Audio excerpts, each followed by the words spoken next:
can't lie. I wanna ride. Because what was you doing? I called you at least twice. I wanted to tell you about my 17 concert experience, but if you're still planning on going and you don't want to be spoiled, let's just go ahead and end this call because I'm not trying to spoil this for you. But call me back because we do need to discuss. Okay, listen, I know I said I wasn't going, but Mingyu was literally calling me to come. He literally picked up the phone and he said, where are you? And also my friend offered to take me for free, so I wasn't gonna miss out on that chance. So my seats were like what I like to call production seats. So basically they were nosebleeds. And I did steal that from the Beehive, but I literally love that saying. I mean, sure, you're a little farther than Barricade, but listen, you get to see everything. You get to see the dance formations more clearly. You get to see how the setup is moving. I mean, I think you even get to really hear the music a little bit more differently than how Barricade is with the speaker directly in your ear. Now, does that mean I trade Barricade for my production seat? No. I'm still too young and turned to be trading that, but I'm very appreciative now. So boom, let me set the scene. The lights dim and we suddenly hear like techno electronic instrumentals playing us in. By the way, I walked into this concert not knowing a thing about what was going to happen this day. The visuals on screen, all I can really describe is very trippy, but then the screen changes to like black and white and the set design is like really cool but still really simple. So the screen is like split up in half, almost like a broken like computer. But anyway, the halves start like moving and right off the bat we see Jun and Mingyu and I realize these motherfuckers are putting on a fashion show. They are strutting. They are trying to give Alexander McQueen, Versace, Chanel work. Right off the bat, we start off real hype with HBD and Thunder. Can I be honest? Was I a big fan of Thunder when I first heard it? Well, no, but hearing it live did change something in my brain chemistry. Like, I personally feel like all I needed was a girly alcoholic drink, a girly strong alcoholic drink next to me, and this performance to really get it. So 17, I'm sorry I doubted you. So after that, we get their first introduction and mentions, and Mingyu. Listen, Mingyu. Greek gods, they have nothing on that man. He's looking very tall, very tan, very handsome. Mingyu. Give your parents a one time for the one time. Thank you.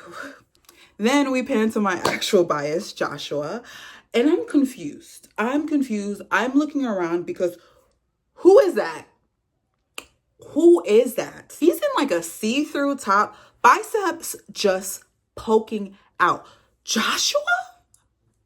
My Sunday morning rain is falling?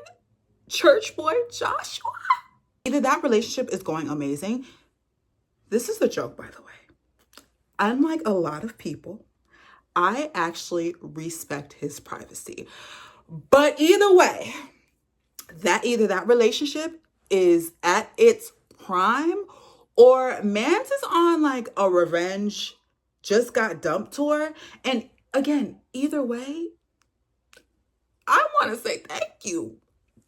Thank you. Because he looks so good, I'm immediately outed as a Joshua lover in front of all these strangers. Because every time he shows up on the screen, I am gasping like I'm watching a telenovela. Like, it's getting very concerning. And I also really can't apologize for that. I can't apologize for that. So after they're done with their mentions, we get to hear Domino and Network Love. Shook me to the core to hear Network Love because that's like a song basically by the non-born in Korea members.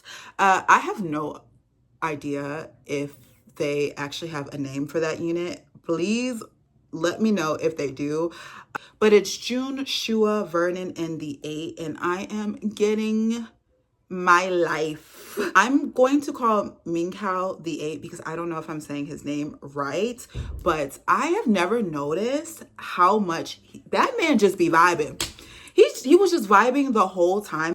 every time I would catch a glimpse of him, he is just enjoying the music, and I just think he's so freaking cool. And then after these two songs in a short intermission, we start getting into all the 17 solo songs. Love this new wave of K-pop groups letting solo members just shine by themselves with their own music. I've seen this with Twice, ATEEZ, and recently I've also seen this with IVE, and I'm never not satisfied. Almost always, you get to really see a completely new side of each member, and it makes me like really appreciate them like even more. Of course, I already know they have talent, because why would I have driven 2 hours on a Wednesday and paid to see them? But like seeing them fully put their creativity into this one song for everyone, it really puts on blast just like, again, how creative and thoughtful and dedicated these people are to their craft. I really just hope this trend never dies. But yeah, we start off with Ning the Magnet, aka Dino. And let me say, I actually have not listened to any of the songs before this concert. Dino's is still my favorite. Yeah. Yeah. When he does that cool move with like the shadow in the back, Dino, you're actually too good for this world. Like he ate that up. After Dino, the music like immediately cuts off, like jarringly cuts off, and we suddenly get to hear Gemini by June. Also an amazing stage. He was looking very gorgeous in his lavender.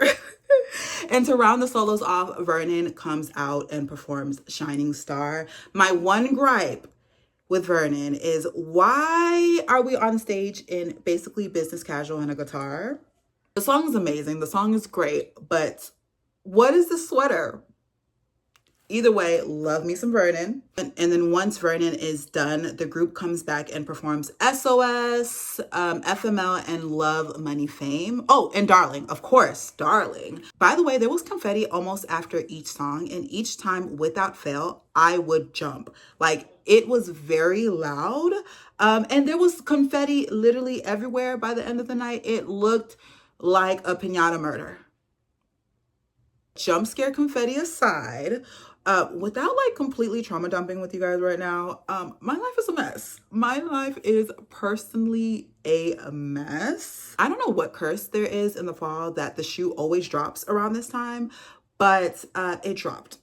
And it dropped very loudly. It genuinely does feel like the Twilight Zone, not even just personally, but just watching the news, seeing what's going on just around me. It is actually very scary.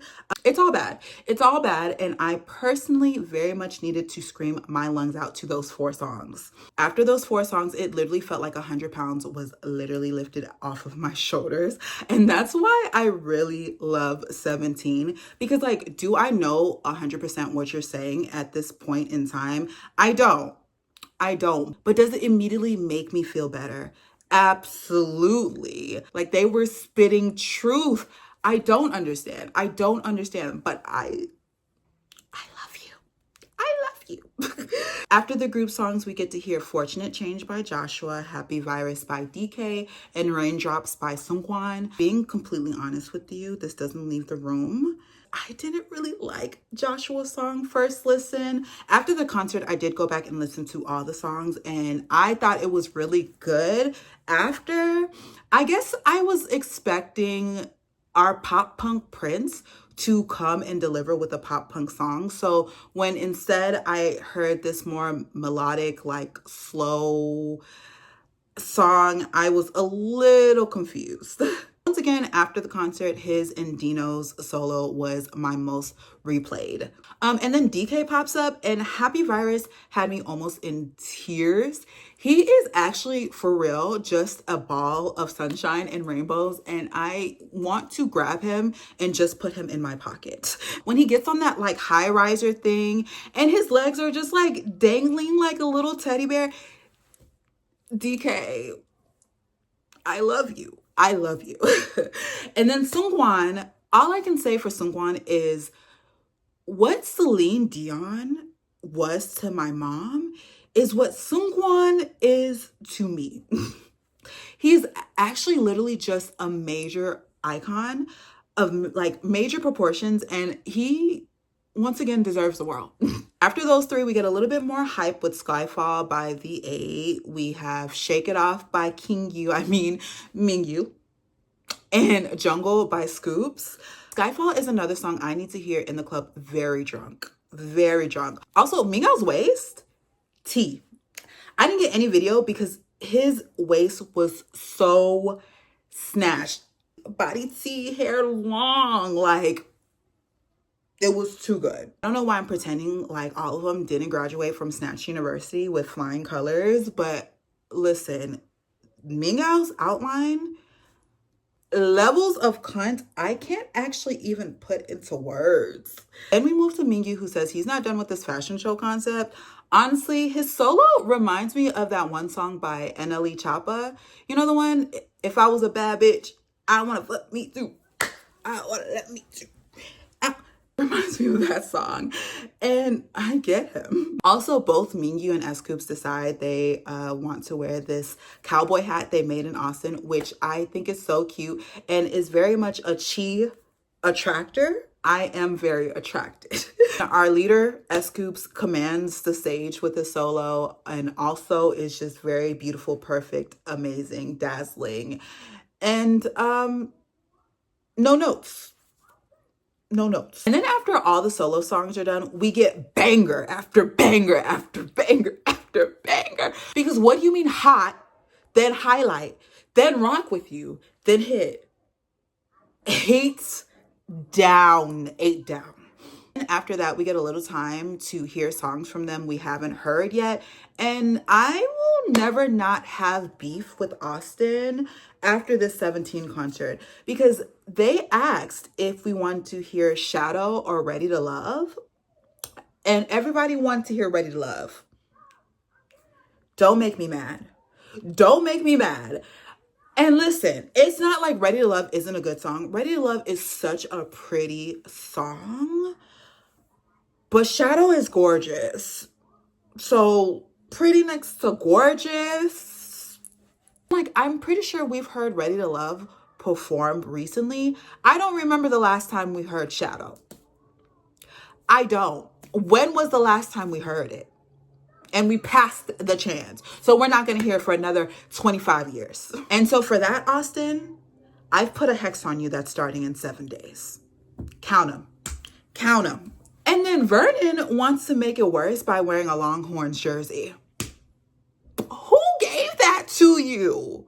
This is probably another good time to say that I'm joking and I have no beef for the great city of Austin. But also, Vernon, who gave that to you? Okay, so then after that, 17 wants to be very clever by playing 18, then going into 19, then going into 20, which was very cute, very lovely melody for someone who needs a coming of age summer soundtrack. Just perfect for a baby teen like myself. Yeah, perfect.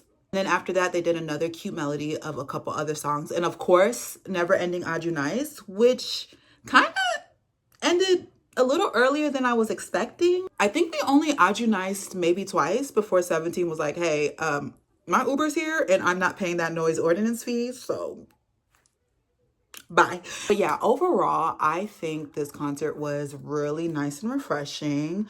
I'll say this tour felt more relaxed and a bit laid back than the last tour that I've seen them on.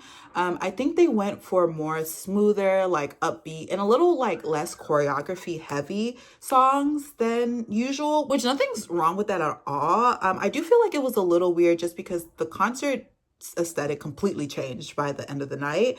But the thing about 17 is like they are always going to keep you on your toes. You truly will never know like what twist and turn and journey they will be taking you on next. But like that's literally part of their charm. The concert never stopped being engaging. And as someone who took a bit of a pause from the Carrot life, coming back in and watching this concert, it literally feels like meeting up with an old friend. Like it wasn't awkward. You literally just go right back to where you were from when you were initially standing. Like the vibe is just completely out of this world. And after that concert, I'm very much back tuned in. I can't wait to see what they do next. Yeah, that was my experience.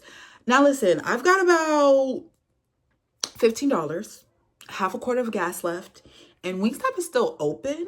So I say we meet up and we just watch more of those Mingyu in that cowboy outfit fan cams. You in? You in. Okay. I'll see you in 20.